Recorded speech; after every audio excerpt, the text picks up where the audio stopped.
कसं बघताय? दिल्लीच्या निकालानंतर देशामध्ये स्पष्ट झालंय, कारण देशाच्या राजधानीमध्येच माननीय नरेंद्र मोदी साहेबांचं नेतृत्व हे 27 वर्षानं स्वीकारलं गेलेलं आहे.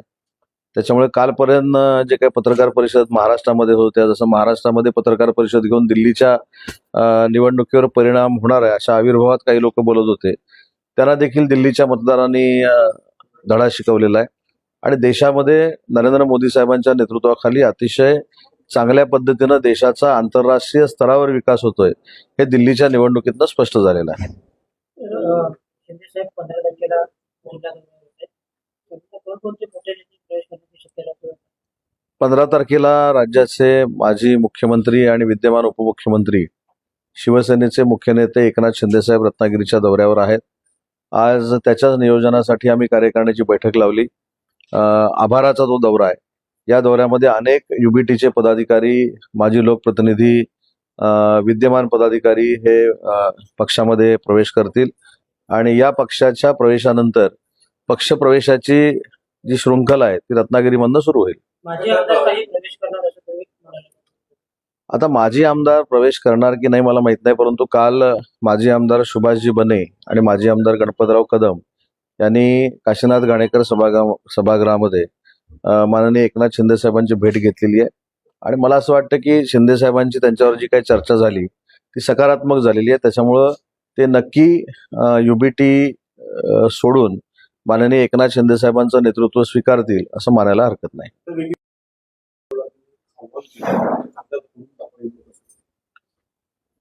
आम्ही कुठं फोडून दाखवतो असं म्हटलंय? आम्ही कोणालाच फोडत नाही, आम्ही कोणालाच आग्रह करत नाही. विधानसभेच्या निवडणुकीनंतर एकनाथ शिंदे साहेबांच्या नेतृत्वाखाली चालणारी शिवसेना हीच वंदनीय बाळासाहेबांचा विचार पुढे नेणारी शिवसेना हे सिद्ध झाल्यामुळं कसलंही ऑपरेशन न करता, कसलीही आमिष न दाखवता कार्यकर्त्यांना कळून चुकलेलं आहे की आता जर शिवसेनेमध्ये खरं काम करायचं असेल तर धनुष्यबाणच हातात घ्यावा लागेल. आणि म्हणून मशाल सोडून जर काही लोक धनुष्यबाण हातात घेत आहेत तर आम्ही कोणावर जबरदस्ती करतो? आम्ही कोणावरही जबरदस्ती करत नाही. आणि काल देखील मी सांगितलं, जी काय दिल्लीमधनं वज्रमूठ दाखवण्यात आली तसंच मी गुवाहाटीला जायच्या अगोदर आदल्या दिवशी सेना भवनला होतो. माझ्या मनात काय आहे तसं समोरचं कोण ओळखू शकलं नाही, तसं काल जे 8 खासदार बसलेले आहेत त्यांच्या मनातलं कोण ओळखू शकणार आहे? त्याच्यामुळे वज्रमूठ किती दिवस टिकते आपण सगळ्यांनी बघू. तर आप आणि काँग्रेस एकत्र निकाल वेगळे असते असं संजय राऊत म्हणतात. काय वाटतं? हो, आपला पडलेली मतं, काँग्रेसला पडलेली मतं, काय अंकगणित बीजगणित काय आहे की नाही? त्याच्यामुळे मला असं वाटतं की मला त्याच्यावर काही बोलायचं नाही. परंतु दिल्लीमधल्या निकालानंतर देशामध्ये फक्त आणि फक्त पंतप्रधान नरेंद्र मोदींचाच बोलबाला आहे हे सिद्ध झालेलं आहे. आणि त्या एनडीए मध्ये एकनाथ शिंदे साहेबांच्या नेतृत्वाखाली शिवसेना असल्यामुळे आमच्या सगळ्या शिवसैनिकांना नरेंद्र मोदी साहेबांच्या नेतृत्वाबद्दल आदर देखील आहे आणि अभिमान देखील आहे. बीजेपी त्यामुळे अघोरी विद्या आहे असं संजय राऊत म्हणतात.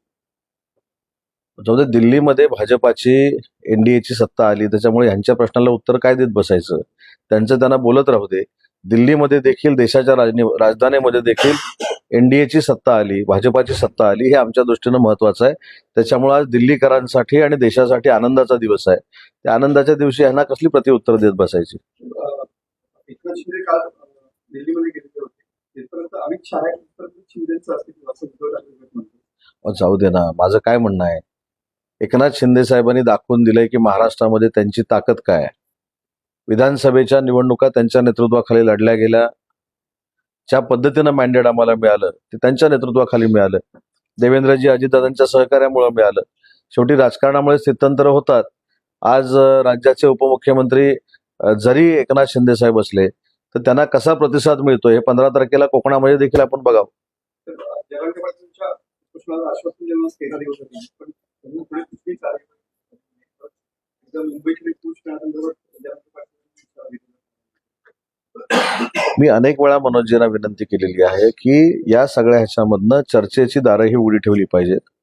मुंबईमध्ये येणं, मुंबईमध्ये आल्यानंतर मुंबई ही आंतरराष्ट्रीय दर्जाचं शहर आहे, तिथे प्रचंड पद्धतीनं गर्दी असते. अशा आंदोलनामधनं तिथलं जनजीवन विस्कळीत होऊ शकतं.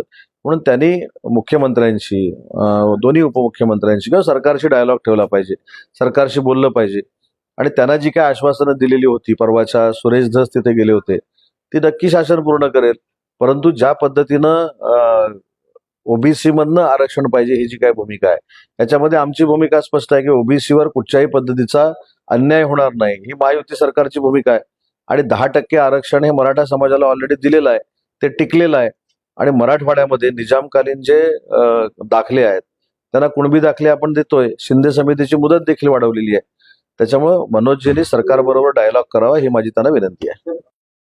देवेंद्र फडणवीस म्हटलं की बहुतांश ठिकाणी लुटमार करणारे पालकमंत्री आहेत त्यांना बदलावं.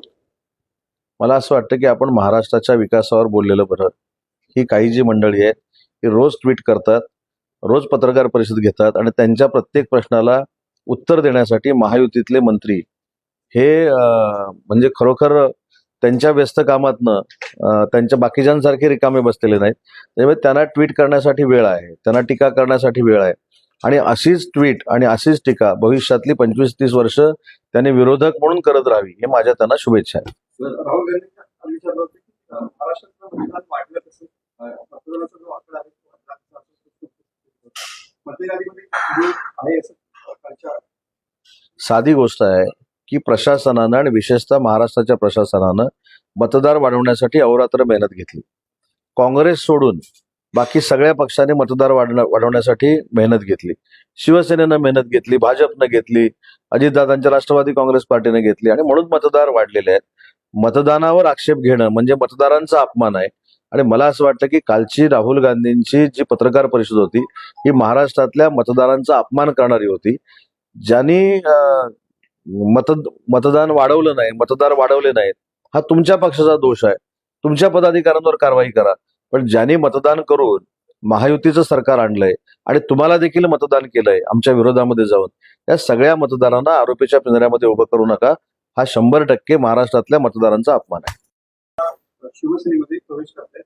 सोबत उपमुख्यमंत्री एकनाथ शिंदे यांनी सुद्धा राजन साळवींना फोन केलेला होता. त्यानंतर हे सगळ्या घडामोडी घडल्या समोर येतात. राजन साळवी 10 तारखेला शिवसेनेमध्ये प्रवेश करतायत याची कुठचीही माहिती मला पालकमंत्री म्हणून नाही.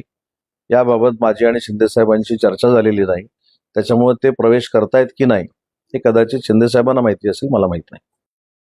काय नियोजन असतं की आरोग्याविषयी काय असेल वेगळं काय? आरोग्यमंत्री प्रकाशजी आंबेडकरनी एक फार मोठा आरोग्याच्या स्तरावरचा कार्यक्रम शिंदे साहेबांच्या वाढदिवसाच्या निमित्तानं सुरू केलेला आहे. मी एमआयडीसी जे कर्मचारी आहेत त्या 7वी ते 10वी विद्यार्थ्यांना टॅब वाटपाचा कार्यक्रम या वर्षीपासून आम्ही सुरू करतोय. त्याचा कार्यक्रम उद्या माझा नागपूरमध्ये आहे. त्याच्यामुळे असे विविध खात्यामार्फत एकनाथ शिंदे साहेबांच्या वाढदिवसाच्या निमित्तानं अनेक समाज उपयोगी कार्यक्रम आम्ही सुरू करतोय.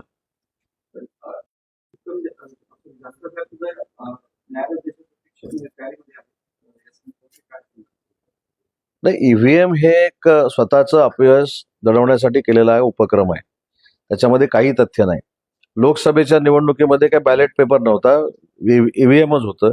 त्यावेळी ईव्हीएम चांगलं होतं कारण यांचे सगळे खासदार निवडून आले. विधानसभेच्या निवडणुकीला आम्ही निवडून येत असताना नांदेडला एक खासदार हा महाविकास आघाडीचा ईव्हीएमवरच निवडून आलेला आहे. तिथं ईव्हीएम चांगलं होतं. त्याच्यामुळे जिथं हे निवडून आले तिथं ईव्हीएम चांगलं, जिथं रोहित पवार निवडून आले तिथं ईव्हीएम चांगलं. आता कोणीतरी निवडून आलेल्या माणसानं आक्षेप घेतला पाहिजे म्हणून याच्यामध्ये बळीचा बकरा आमच्या जानकर साहेबांना बनवलं जातंय. आणि मला असं वाटतं की ईव्हीएमवर आक्षेप घेणं म्हणजे लोकशाहीवर आक्षेप घेतल्यासारखं आहे. अनेक ठिकाणी याच निवडणुका होतात ईव्हीएमवरच होतात आणि अनेक ठिकाणी ईव्हीएमवर महाविकास आघाडी निवडून आलेली आहे. त्याच्यामुळे ईव्हीएमचं भांडवल करून आपण किती कमकुवत आहेत हा झाकण्याचा प्रयत्न आहे. निवडणुकीपूर्वीच लाडकी बहीण योजनेचे फॉर्म जे आहेत ते तिथे छाननी झाली. आता छाननी प्रक्रिया पुन्हा एकदा म्हणजे राबवली जाते आणि इथले फॉर्म काही निकषात बसत नाही. त्यांना वंचित राहावे. नाही, आपण एक लक्षात घेतलं पाहिजे की ज्यावेळी मुख्यमंत्री माझी लाडकी बहीण योजना ही योजना सुरू झाली त्याच्यानंतर आचारसंहितेचा पिरियड होता म्हणून छाननीला कदाचित वेळ मिळाला नसेल. परंतु छाननीमधनं कोण कमी होतंय?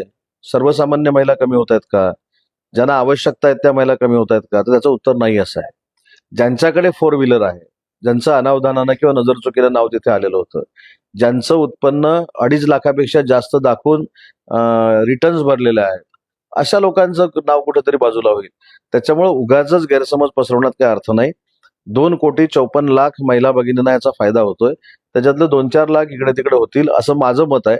त्याच्यामुळे उगाचच काहीतरी गैरसमज पसरवून मुख्यमंत्री माझी लाडकी बहीण योजना आम्ही बंद करणार आहोत हे टाहो फोडण्यात काही अर्थ नाही.